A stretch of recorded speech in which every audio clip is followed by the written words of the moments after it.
Hello, I want to let everyone know for this episode of Father and Joe that Father is off site from where he normally records from, and he was at a retreat that didn't exactly have the best connection between the two of us. So there are some points when his audio will waver.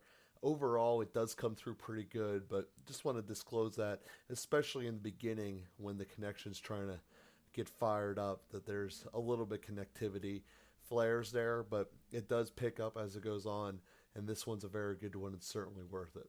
So, that being said, let's begin the episode. Hello, and welcome to another podcast of Father and Joe. I'm Joe Rocky here with Father Boniface Hicks. And, Father, in our last couple conversations, we've been communicating in a lot of different ways about the importance of growing closer to God, as our last episode was in developing a mature soul.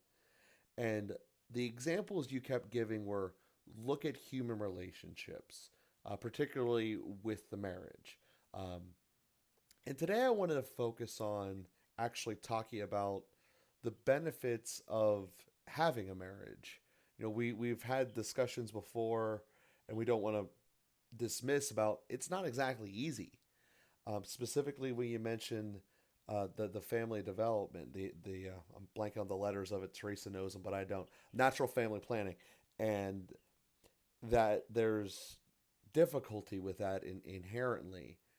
But I wanted to have a conversation today about the benefits, not just to yourself, but I obviously do want to hit those as well, but to your children and to society as a whole by essentially learning how to do marriage better and to how to make it last longer and not to be sitting in a place you don't want to be, like a jail cell called your marriage, but to actually want to be there and make it fruitful for all parties. So I wanted to use this space in today's episode to have that conversation and go from there. So, Father, I'm going to give you the floor now and let you teach me. Yeah, you're a married guy. Yeah, and I want to be clear in everything that I say and just say it up front. I mean, I'm profoundly aware of how difficult it can be to commit yourself, life, to another human being who is as male and female. Just immediately, but then we go for. I always have the image in my mind of my father who spent the last 10 years of his marriage to my mother being her full-time caregiver. And no idea signing up for that 40 years earlier. So we just don't know what we're getting involved with. And so I want to be profoundly reverent to the difficulties, the challenges that come with marriage, with choosing to live with another person, and then also raising children, raising a family, building a family with another person. So I don't want to. Anything that I say is recognizing how challenging it can be. But you started out by asking the benefits of staying together, the importance of staying together, and that's uh that's the fundamental thing. So much of it is just showing up. If you had a spouse who just kept showing up, who kept being present, who didn't give up, who didn't break away, so much can happen through that. Now, more than just showing up needs to happen, but it's, as they say, 80% of the game is just showing up. I remember when I was, you know, in competing in wrestling or soccer or something like that, and how easy it was to beat a team that didn't show up. Literally, they just forfeited the game. You get full amount of points, and you don't have to work very hard. And really, growth and love happens when both people show up, when both people really bring themselves. And then the amazing things that can happen when people are willing to enter in and work through problems. But just showing up is so important. And the way traditionally, the way that the marriage vows try to guarantee that, and there's a hope built into that, and certainly a grace for it, that uh, if you commit yourself to this person, and we do that before God in marriage vows, if you commit yourself to this person, then you really commit yourself to them, and God also commits himself to you and to your marriage. And so there's a grace there that's going to help you persevere. And I don't want to be too simplistic about that, but the grace is real. And so, really leaning on that grace, turning to God, begging his help, calling out to him, crying out to him, demanding from him, help me. I can't do this anymore. This is so hard. I need your support. That's a good prayer. Have that kind of prayer. Speak to God like that and really call in his commitment.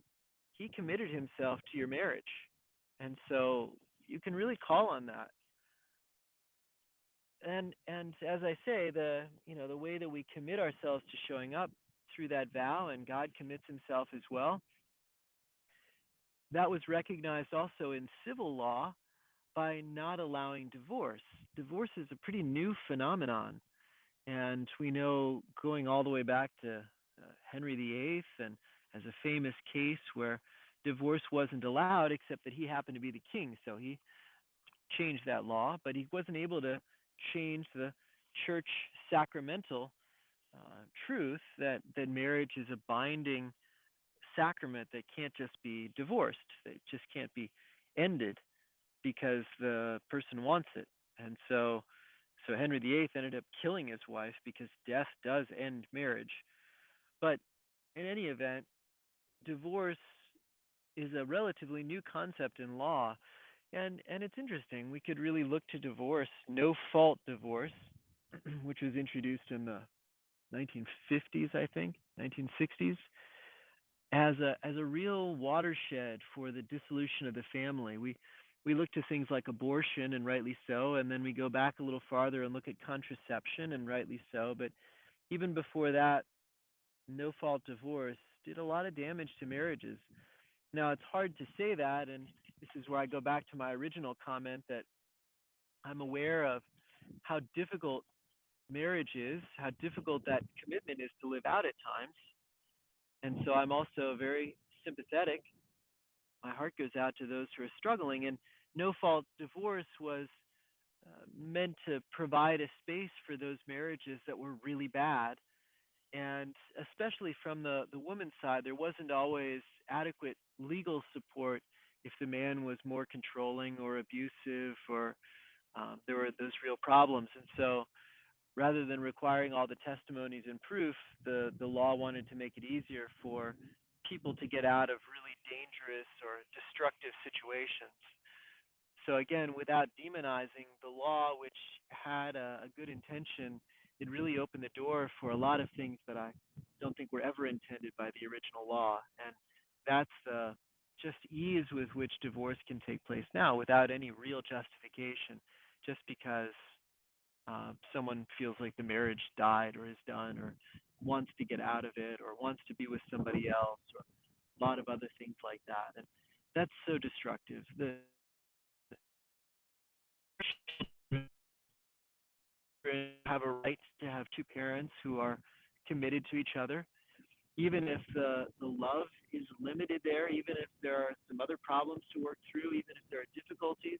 Having two parents that are committed to each other and committed to working through things with each other is a real model for God's love, for the stability of that relationship.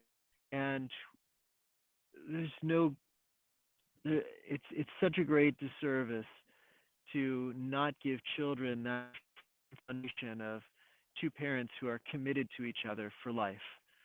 There are plenty of other difficult things that happen without introducing that one into their life. And just the damage that happens is that the failure to live a marriage, to stick with it and to work through it, leads to the kind of insecurities. Can I ever do this?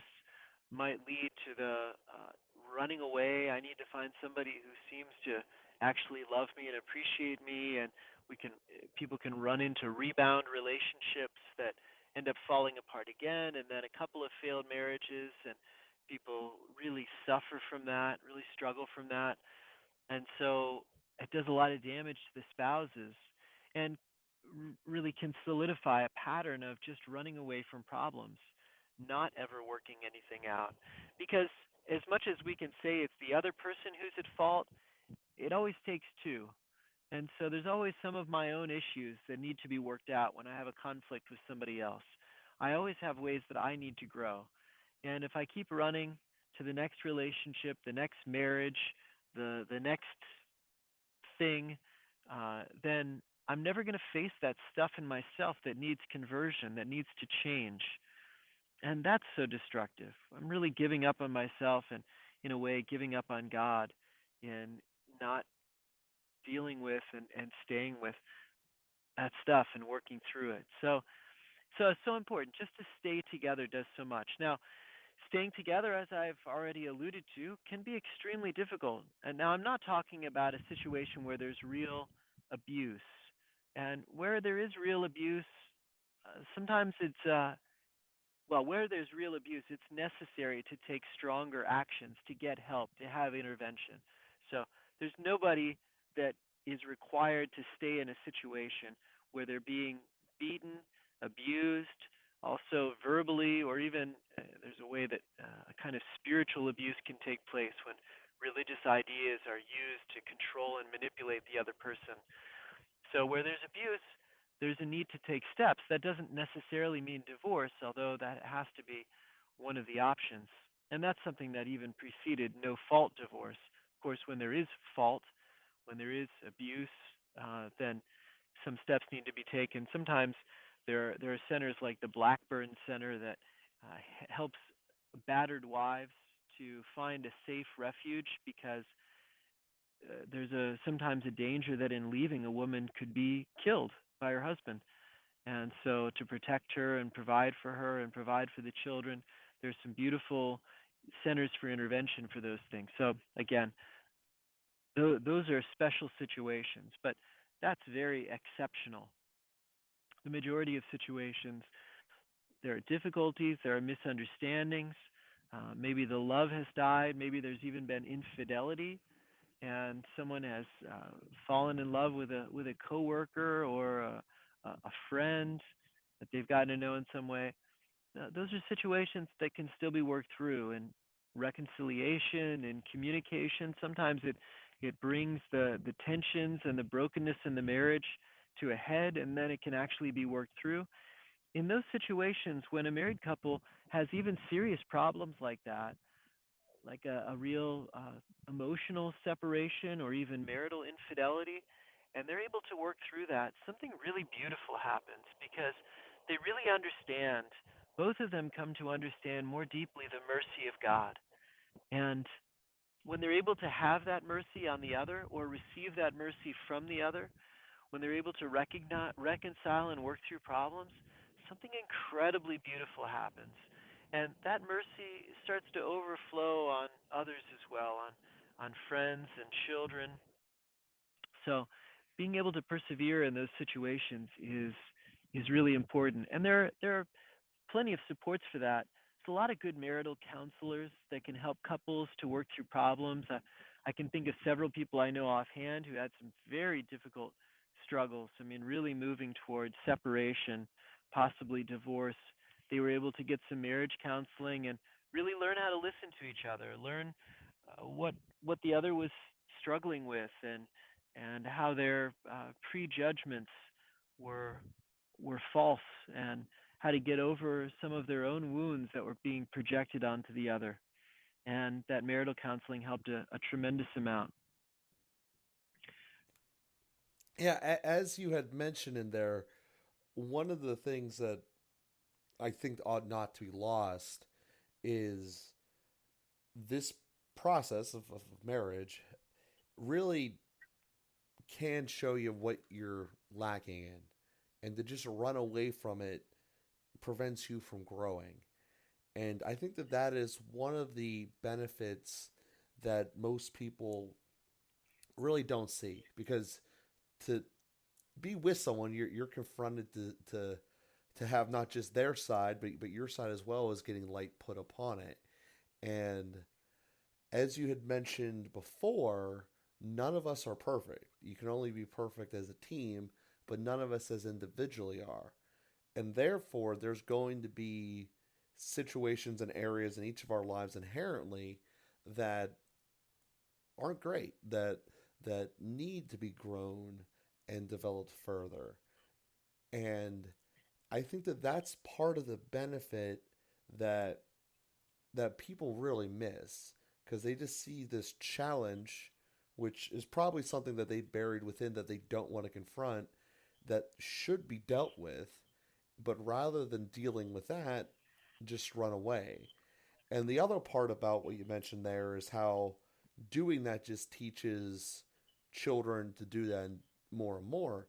And I think we finally hit the point in the timeline that you were going through where that's happened. I mean, statistically speaking, the younger you are, the less likely you are to ever get married.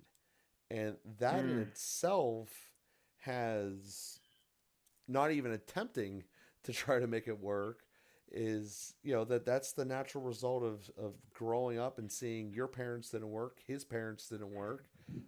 So why should we even try and deal with it? Because on some level, it's showing a complete lack of faith that you can accomplish it. But on another really weird way, it is a reverence to the institution of marriage, because you know you won't be able to do it, or at least you think that. And I'd like to spend a minute on that thought, because that's essentially the prevailing winds of the what they're calling the millennial generation.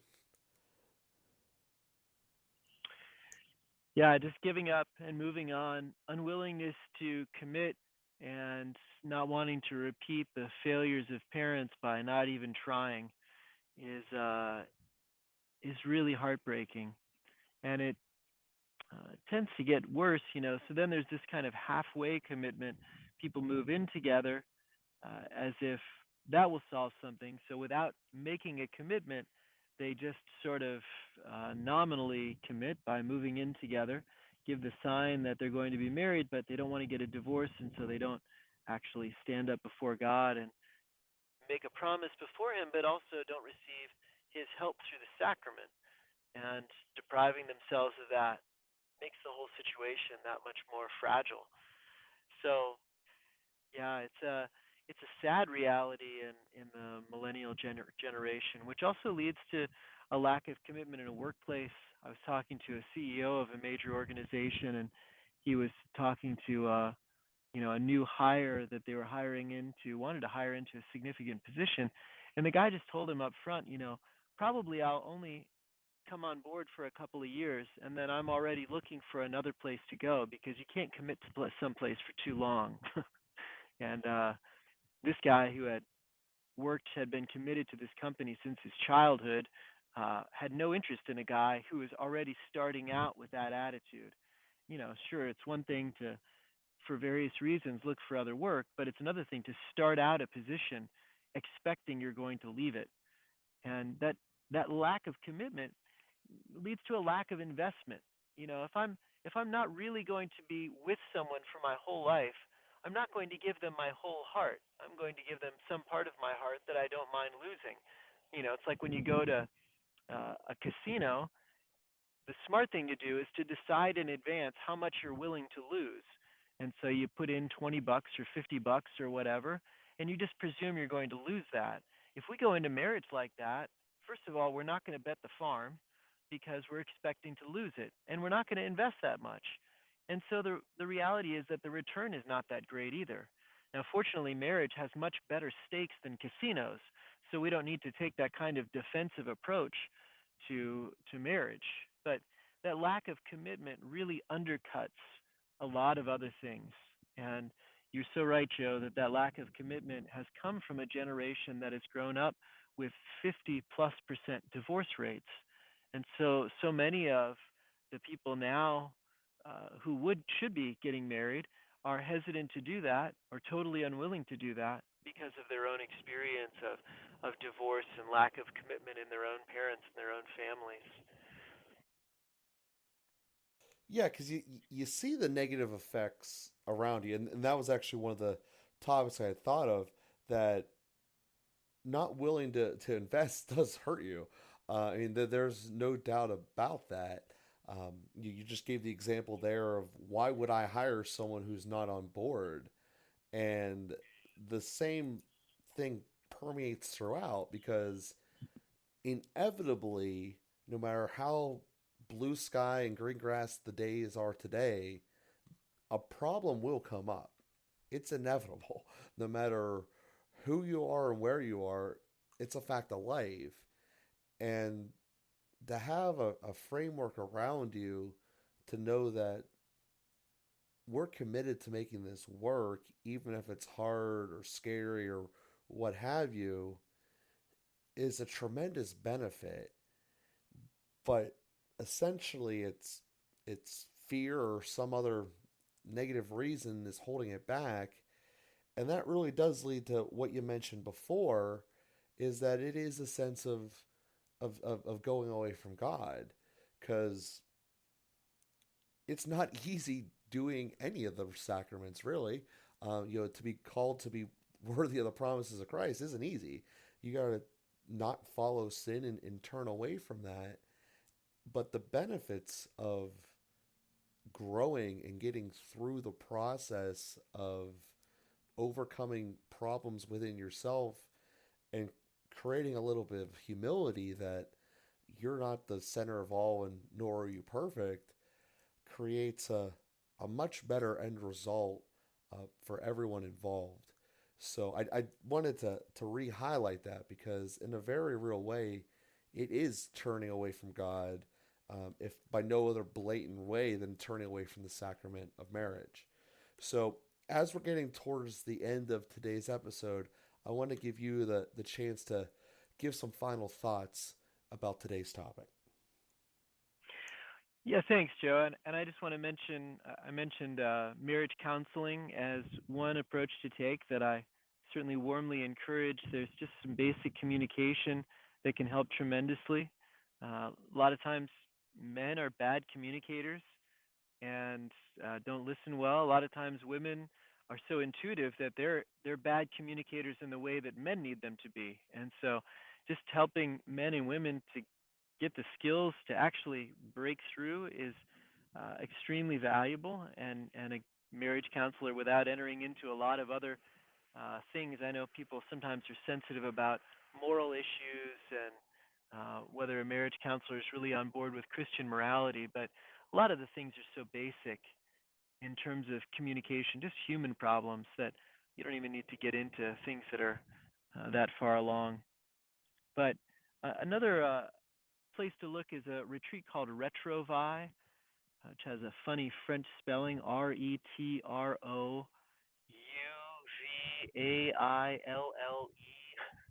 So Retrouvaille, and it's a French word for turning back, I think. And it's based on the marriage encounter movement, but it's really especially designed for couples that are struggling, for married couples that are in a difficult place. So it's really meant to take them where even where there's very little communication, a lot of broken trust, and get them perhaps opened up. And it's in the context of a Catholic retreat with the grace of the sacraments and some good tools to use. So Retrouvaille, and it's in a lot of dioceses. You'd find it not too far away from you, no matter who you are or where you're listening, at least in the United States. Um, so Retrouvaille is another beautiful thing. And then, of course, just turning to friends. Marriage counselors have the advantage of having some skills that they've learned in their education, which is great. But a lot of times, just having a friend, a third party, somebody who can make some observations, an older, more experienced married couple who's probably been through similar problems, similar struggles, can offer some wisdom. And a lot of times people just need to be heard. Once their pain is heard and received, then a lot of things can open up from that. And so, just some simple ways to move forward. And of course, the fundamental thing is prayer. So important to pray and even to pray together and spend time just in silence, but in front of the Blessed Sacrament. Learn to be with your spouse who you're even having difficulty with, but in front of the Blessed Sacrament in prayer. just praying the liturgy of the hours, night prayer, something like that, where you don't have to put a lot of yourself into it, but you can really bring God into it. That can be a big help. But then going back to the first point, persevering, not giving yourself the out. So again, with the exception of some situations where there's real abuse, just not giving yourself the out of giving up and being committed to working through something. And that will be the best gift that you can give for your children, and that you can also really give to yourself and give to God, is letting him into it and committing to working through it. And then it's amazing what can happen. Really, the marriage can be better than you ever dreamed of. And I know lots of examples of that from my own personal experience and pastoral experience. Well, thank you for ending on such a good, a positive note there, Father. And we encourage everyone to take it to heart. And if you are seeing someone out there who's in a spot where they're just avoiding marriage for whatever reason, to give them some guidance to think about it. So we thank everyone out there for listening. We have been growing. We thank you guys for continuing to tell a friend about us. We'll be with you again here next week, and thank you, everyone.